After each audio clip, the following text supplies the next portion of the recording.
我是你粉丝。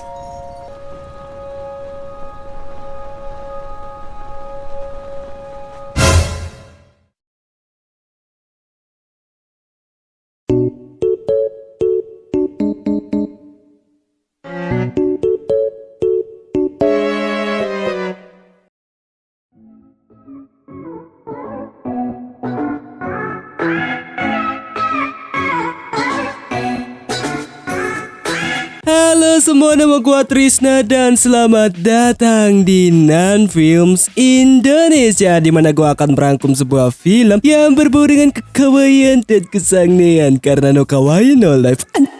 Oke, gimana kabar kalian? Mudah-mudahan baik-baik saja. Oke, diharapkan bagi kalian yang duduk dekat ayah atau ibu kalian untuk menyendiri sebentar atau gunakan headset, earphone, bahkan iPod. Bebas, yang penting bukan speaker, agar pada saat gua mengeluarkan kata-kata mutiara dari mulut gua tidak membuat kalian digeplak, smackdown, bahkan diusir dari rumah. Oke, kalau sudah aman langsung saja. Di sini gua akan merangkum sebuah film yang berjudul Hanson and the Beast yang dirilis pada tahun 2017. Film ini disutradarai oleh Shou Yang dan diperankan oleh Feng Shaofeng dan Liu Yifei. Oke, langsung saja tanpa berlama-lama lagi kita ke alur ceritanya. Selamat menonton, enjoy!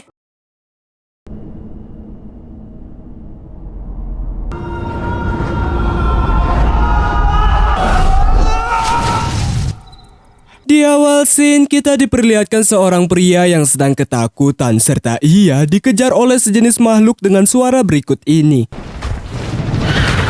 Ya, itu capung. Bahkan pria tersebut OTW jatuh dari gedung. Tapi di ke-OTW-annya itu terdengar suara bocil yang mengatakan bahwa Yojing atau manusia setengah hewan hanya ada di dalam legenda. Tapi semuanya berubah ketika negara api menyerang. Dan film Hanson and the Beast pun dimulai. 36 jam sebelumnya, yang dimana pria yang tadi ketakutan sedang melakukan kencan buta. Nama pria tersebut adalah Hanson. Dan alasan ia melakukan kencan buta tersebut karena ia butuh uang. Namun sayang, orang yang diajak kencan buta adalah ibu-ibu. Jadi kalau berantem udah kelar udah.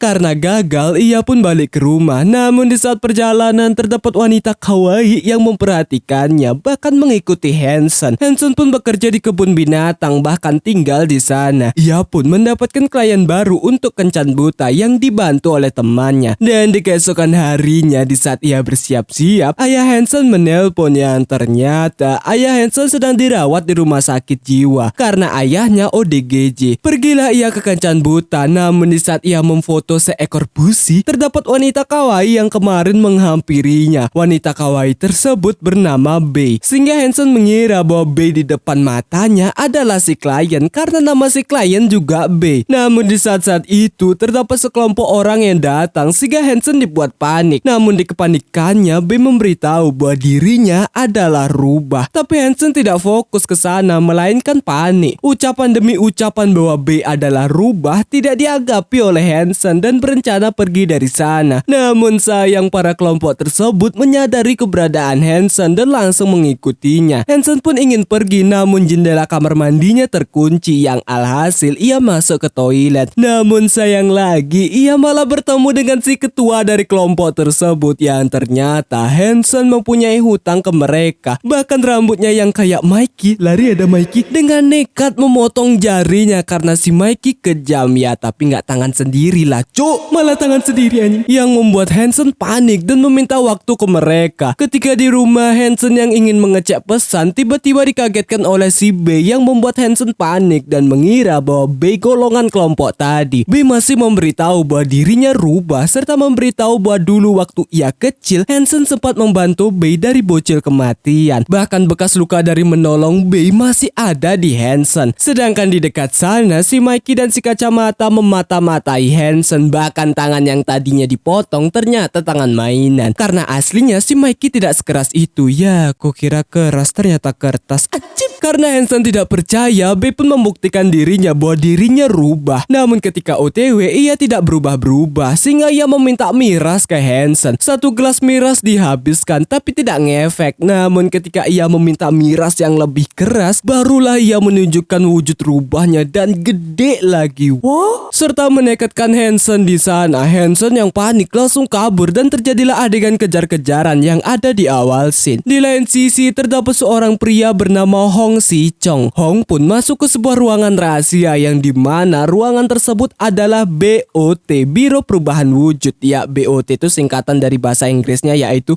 Bureau of Transfiguration. Ya, gitu. Anjing susah kali ngomong bahasa Inggris bangsa. Dan orang-orang di sana adalah Yojing atau manusia setengah hewan. Ya, karena Yojing nyebutnya sulit, kita sebutnya setengah aja, setengah binatang. Yang dimana BOT mendapatkan sinyal bahwa ada seteng yang berkeliaran, yaitu si Bei. Lanjut dengan adegan kejar-kejaran dari Hansen dan Bei mode rubah. Begitu juga dengan BOT.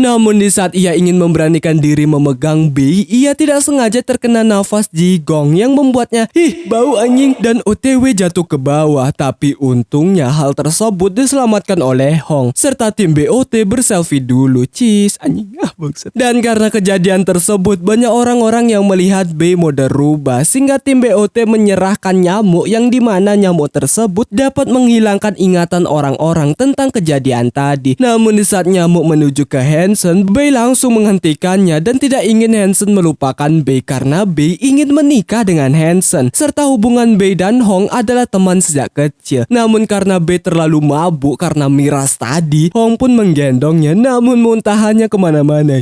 Sangat cocok ditonton ketika kalian makan. Sedangkan Hansen ditelantarkan begitu saja. Di keesokan paginya, para ibu-ibu pun memfoto Hansen yang naked sehingga Hansen yang naked kabur dari sana serta ia terpaksa memakai baju cewek untuk pulang. 6 jam kemudian terlihat geng penagih hutang menemui Hansen yang dimana geng tersebut melakukan hal yang sama waktu kemarin berupa si Mikey akan memotong jarinya sendiri. Sehingga Hansen dibuat bingung kok masih ada jarinya yang membuat mereka panik kok Hansen tahu itu palsu. Serta Hansen mencicipi darah tersebut yang ternyata itu alih-alih rasa stroberi. Hansen pun merasa ada yang aneh dengan dirinya dan menganggap dirinya gila. Tapi di saat itu datang Bei menghampiri mereka dan menghajar para geng karena berani-beraninya mengganggu Hansen. Bukan hanya itu, Bei merubah kepalanya menjadi mode rubah yang membuat mereka semua ketakutan termasuk Hansen. BOT pun mendapatkan sinyal lagi sehingga mereka mengerahkan nyamuk pelupa. Serta Hong akan turun tangan akan hal tersebut. Kembali ke Hansen yang berlarian serta Bei langsung menghancurkan nyamuk pelupa dan menutup mulut Hansen. Tapi Hansen tetap lari sambil ketakutan. Bei pun memberitahu bahwa ia mau menikah dengan Hansen bahkan punya dede bayi serta memaksa Hansen sampai ngangkang lagi. Tukar posisi dong.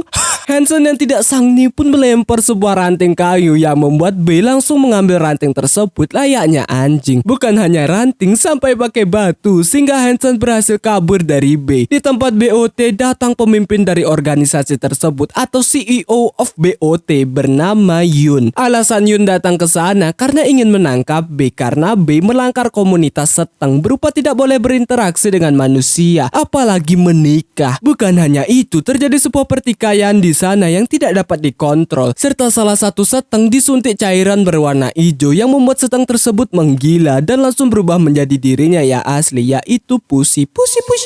Kembali ke Hansen yang melakukan kencan buta dan ketika orang yang diajak kencan mau bahkan ingin membuat dede bayi, tiba-tiba Bei datang sambil emosi karena Bei cemburu yang membuat kencan butanya gagal dan orang tersebut pergi. Sehingga Hansen yang tidak kuat dibuat emosi dengan Bei bahkan membanting meja restoran sehingga si pemilik restoran anjing rugi ancok. Ketika ingin balik, Hansen pun dihampiri oleh Yun yang dimana Yun berniat untuk bekerja sama dengan Hansen berupa menyuntikkan cairan hijau ke Bei dengan imbalan hutang Hansen akan dilunasi dan mendapatkan kekayaan serta tidak hidup miskin yang membuat Hansen menerima hal tersebut. Ketika di pasar malam yang benar-benar malam terlihat Bei mulung sampah dengan niat membayar hutang milik Hansen yang membuat Hansen bingung bingung kenapa Bae melakukan hal tersebut. Di saat-saat itu uang sudah ditransfer oleh Yun sehingga Hansen ingin menancapkan suntik tersebut di leher Bae. Tapi entah kenapa Hansen berubah pikiran dan tidak jadi melakukan hal tersebut. Serta Hansen curhat tentang kehidupannya yang suram setelah ayahnya masuk rumah sakit jiwa dan menjadi pasien ODGJ. Serta alasan kenapa Hansen punya banyak utang karena ia ingin membuat sebuah film tapi gagal. Serta memberitahu bahwa ia dulu pernah bertemu dengan fansnya yang membuat Bae langsung memberitahu bahwa ia adalah fans dari Hansen, yang membuat Hansen terharu akan hal tersebut sambil memandangi kembang api. Tapi tiba-tiba Bae menghilang dari sana. Shin berpindah ke sebuah klub serta Bae langsung disuruh menjadi lontai di sana. Bae dan wanita penghibur lainnya pun menghibur seorang bos, serta orang yang dapat menghibur akan mendapatkan banyak uang, yang membuat Bae langsung gaskan maju. Hansen yang mencari Bae pun menemukan pakaian Bae serta mencari Bae di berbagai tempat di sana. Bukan hanya itu, Yun juga pergi ke sana untuk mencari Bae. Sesi si bos melihat keindahan paha pun berlangsung, yang membuat Bae ingin menunjukkan keindahan pahanya yang mulus sekali. Tapi tiba-tiba Hansen datang dan menghentikan hal tersebut sambil marah cemburu. Keadaan di sana tiba-tiba kacau serta Yun telat datang ke sana karena Bae dan Hansen sudah pergi. Di lain tempat Hansen dan Bae pun bertengkar sedikit di sana serta Hansen menunjukkan jarum tersebut dan menjelaskan semuanya, yang membuat Bae ingin mengorbankan dirinya demi Hansen. Tapi Hansen tidak mau dan langsung mencipok-cipok Bae di sana ala sia boy dolar kuning. Serta sampai rumah Bae langsung menggores telapak tangannya serta Hansen dan langsung mengucapkan sumpah pernikahan sehingga mereka sudah resmi menjadi sepasang suami dan istri.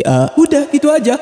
Serta malam pertama mereka langsung gaskan saat itu juga sambil slow motion dan musik yang sudah pasti bukan super idol. Kembali ke Yun yang dimana ia menginterogasi salah satu seteng di sana serta tidak segan-segan mengkill si Teng seenak jigongnya. Kembali ke Bae yang dimana ia ditelepon oleh ayah Hansen. Selesai Yun dari klub, ia dan anggota BOT lainnya pun langsung menggerebek rumah Hansen karena sudah kelewat batas melanggar peraturan. Dan di saat suasana mulai memanas, Hong tiba-tiba datang serta mengomeli Bae. Bukan hanya itu, ia yang akan membawa Bae ke sidang, yang ternyata alasan Hong melakukan hal tersebut untuk membantu Bae kabur dari sana. Serta keadaan semakin kacau balau.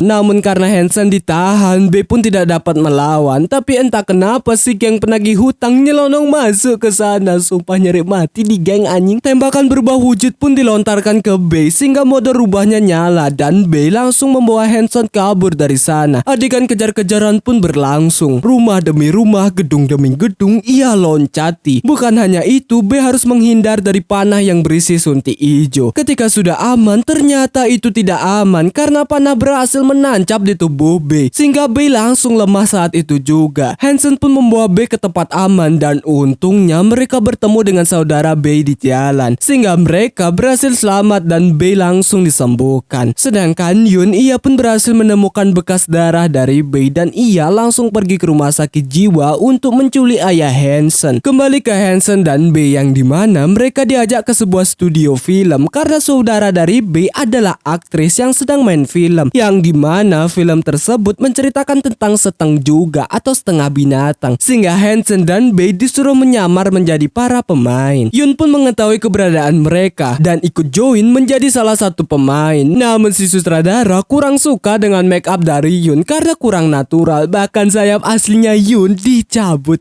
Yun pun melihat Hansen dan Bae di sana hingga di saat action saudara Bae melakukan kesalahan dialog sehingga mereka ngulang-ngulang terus, dan alasan saudara Bae melakukan hal tersebut agar Hansen dan Bae tidak ditangkap oleh Yun. Namun karena sutradara kesal, ia pun meminta saudara Bae untuk istirahat saja dan adegan action film pun berlangsung sehingga mereka langsung kabur dari sana termasuk Yun yang mengejar mereka. Namun di saat Hansen hampir berhasil keluar, ia mendengar suara ayahnya yang ternyata Yun sudah menahan ayah Hansen agar Hansen tidak punya alasan untuk kabur. Bae pun datang dan melihat ayah Hansen disandra sehingga Bae mengorbankan dirinya dirinya dan memaksa Hansen untuk menyuntikkan suntik hijau tersebut. Sehingga B teriak kesakitan dan matanya memutih serta tidak sadarkan diri yang membuat Hansen dibuat menangis akan hal tersebut karena baru aja nikah, cuk. 3 bulan kemudian yang dimana Hansen menjadi sad boy, tapi sad boy yang kaya. Ia pun menemui ayahnya sehingga ayahnya menyuruh Hansen untuk mencari B. Selesai menjenguk dan ingin pulang, tidak sengaja Hansen mendengar suara B yang dimana ketika ayah Hansen teleponan dengan B, ayahnya meng-screen record telepon tersebut yang membuat Hansen rindu dengan B. Hansen pun mengenang kembali masa lalunya yang baru 3 bulan yang lalu, serta ia dikagetkan oleh Hong di sana. Bukan hanya itu, terjadi sebuah pergelutan di sana karena Hong tidak terima Hansen membiarkan B disuntik. Ketika tenang, Hansen pun ingin menyelamatkan B serta terdapat sebuah berita bahwa B ditangkap dan menjadi rabies karena suntikan tersebut. Tapi di kepasrahan tersebut, Hong memiliki sebuah ide. Di malam harinya, mereka pun pergi menemui seorang koki yang dimana koki tersebut merubah wajah Hansen menjadi seperti Yun. Sehingga rencana mereka adalah menyamar menjadi Yun untuk membebaskan B. Sampailah mereka di dunia para seteng serta menjalankan rencana mereka. Awalnya sempat meragukan, tapi mereka berhasil menipu para seteng tersebut dan masuk ke tempat B dikurung. Terlihat kondisi B sangat-sangat memprihatinkan dan rambutnya ubanan, serta B terlihat seperti hantu di film Resident Evil. Hong pun mengalihkan perhatian di luar, sedangkan Hansen berusaha untuk menyadarkan B bahwa dirinya adalah Hansen suaminya. Tapi hal tersebut sangat sulit karena B rabies. Di lobi, resepsionis pun mendapatkan sebuah telepon bahwa Yun akan datang menyambut tamu sehingga kecurigaan mereka keluar. Hansen pun terus meyakinkan B serta mencipok B di sana yang membuat B sedikit demi sedikit sembuh dari kerabiesannya. Hong pun masuk dan menyuruh Hansen untuk menjalankan rencananya lagi. Dan ketika keluar, ternyata Yun yang asli karena ada sayapnya datang. Sehingga Hansen harus berakting bahwa dirinya adalah Yun yang asli. Sempat beberapa percaya, tapi ketika sayap Yun dikeluarkan, di sanalah Hansen ketahuan serta ikatan dari B berhasil lepas dan melepaskan topeng Hansen. Sehingga ia makin ketahuan, tapi entah kenapa Hansen masih berakting sehingga Hong udah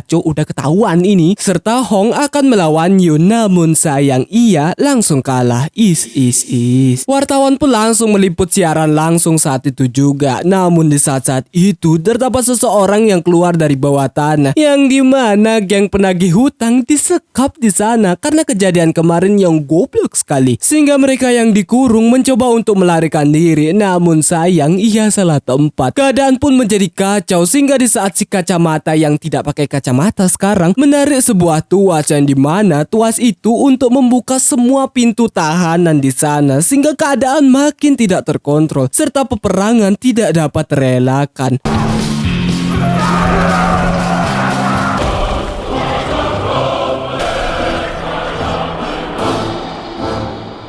Hong pun akan beraksi serta memberikan aba-aba untuk membawa kabur B dari sana. Namun sayang, Hansen malah salah paham karena ia mengira bahwa Hong menyuruh Hansen mengalihkan perhatian Yun. Tapi karena ya udahlah ya, Hong pun menarik Yun sehingga Yun jatuh dan sayapnya dicabit-cabit oleh para seteng yang lain. Singkat cerita, semua orang pun tepar, namun Yun yang kuat masih bisa bertahan padahal sayapnya sudah hancur. Yun pun berniat mengkill B, tapi Hansen langsung menghadangnya sehingga Hansen yang tertusuk. Dan di ketertusukannya, B pun langsung mengingat semua kenangannya bersama dengan Hansen. Dari hal yang seru, sedih, dan mengenakan, yaitu pak cetuar waktu malam pertama. Sehingga B dibuat emosi dan melempar Yun keluar gedung yang tinggi. B pun menangis dan Hansen yang sekarat ingin mengatakan sesuatu. Tapi B tidak mau dengar karena orang yang biasanya membicarakan sesuatu di waktu sekarat akan beda alam. Tapi Hansen berkata, panggil ambulan. Keesokan harinya, Yun pun ditangkap karena melanggar banyak peraturan serta Yun jadi gila. Saudara B jadi terkenal karena filmnya. Hong menjadi ketua organisasi BOT yang baru atau CEO of BOT. Serta peraturan antara hubungan manusia dan seteng diperbolehkan. Sehingga Hansen dan B legal menikah di sana dan akan segera mempunyai bayi. Di ending terdengar suara bocil yang ada di awal scene yang sudah pasti itu adalah anak dari Hansen dan B. Dan film Hansen and the Beast pun selesai.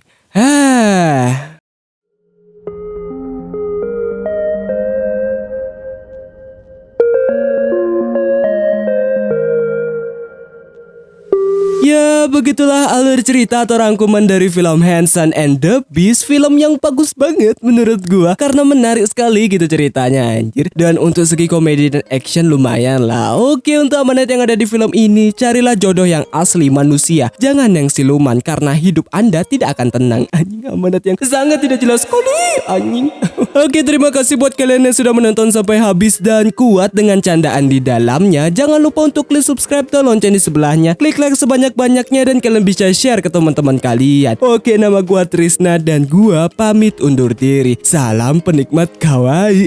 Goodbye.